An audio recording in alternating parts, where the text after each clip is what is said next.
Hey guys, so a quick BIM manager tip. So Bluebeam file access. This is a pretty, simple tool, but sometimes I forget it's there. I don't use it that often, but I think I will in the future. So the file access button, you can find it on this little file cabinets tab in Bluebeam, and then if you click on file access, then you'll be able to pick different options and things or different tools within that to better access different documents. So I'm going to close file access and we'll jump into, or I'll close PowerPoint and we'll jump into Bluebeam.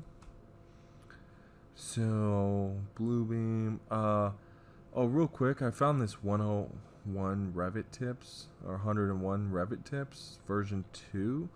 I don't know how relevant this information is. I haven't really went through this yet, but you can see here it says applies only to Revit 2010.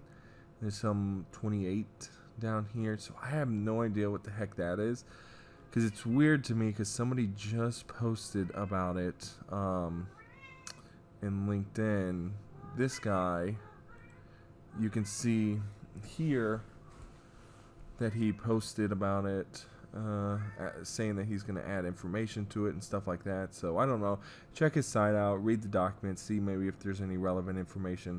I'm going to read it just for the heck of it, see if it's all old information. I have no idea yet. I just figured I'd let you know where I got this from and why it's open. So really the main reason it's open is just to have a document, and just happened to be the last one that was open. So so when you do have Bluebeam open, you'll come over here to the file access button. It's this little file cabinet you can see up here at the top.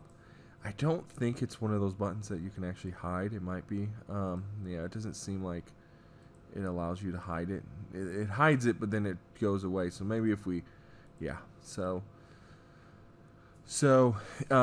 you shouldn't have any issues for it, disappearing on you. But in case you do, then just try to turn it on this way.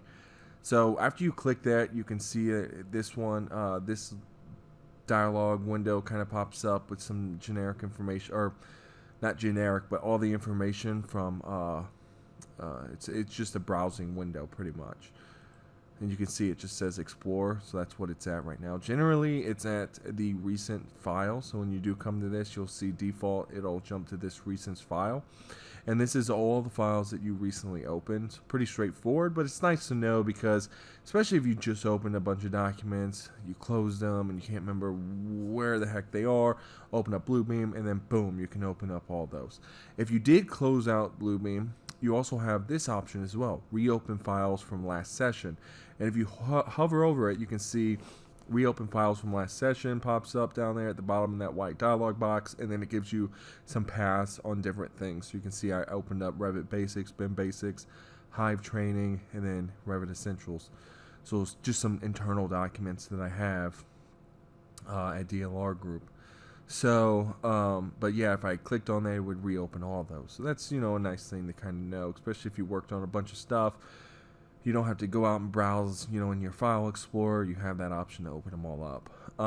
Again, recent files, you can see just to open up recent things. That also has your last documents too. So I can Revit fundamentals, all those ones that were listed there, I can open up here as well.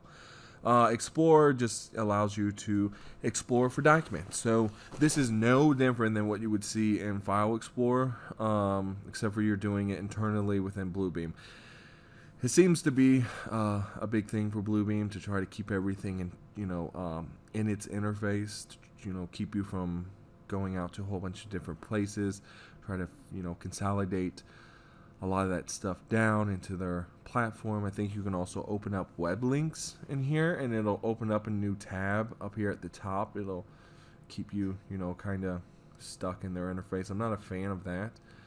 If I open up a browser or a link, then I would much rather it open up in Google or something. But that kind of shows you the direction they're taking with a lot of this stuff. I think Sessions and Studio, it works more or less the same way. Everything's kind of consolidated down into their platform, and then you just work through that. Same thing with this File Explorer. So just you know, browse out to your different documents. If you have project folders, you can browse out to them. You can come up here and change folders. So go back. This one will go up one level. This will create a new folder. And then if you want to look at documents or all files, you have those options as well. So, and then this allows you to sort over here. So I don't use this that much. I more or less use the recent files and then reopen from last session. So just some good to know stuff, you know, so you can be a little bit more effective with Bluebeam and not waste too much, you know, time browsing and looking for documents, stuff like that. So hopefully this tip helped you. Let me know if you have any questions or anything else, and I appreciate you taking the time to watch this.